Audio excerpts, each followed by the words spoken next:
how to change your wallpaper to different pictures.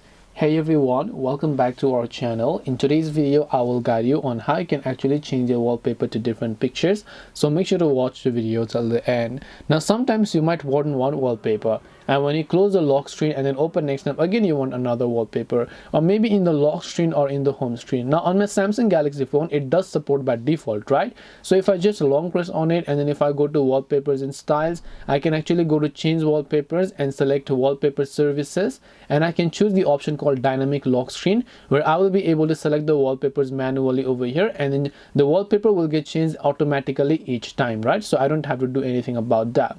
Now in some of the devices you can download the wallpapers on your gallery, and what you can do is actually select all those photos that you want to set as a wallpaper, so they will get changed one after another.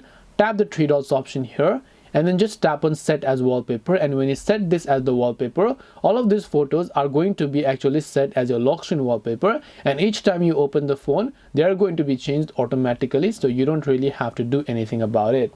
And this way you'll be able to change your wallpaper to different pictures. You don't have to download any third-party apps sometimes. Hope this video was helpful. If you have got any questions, feel free to leave them down below. Thank you for watching till the end of this tutorial, and see you soon in the next video.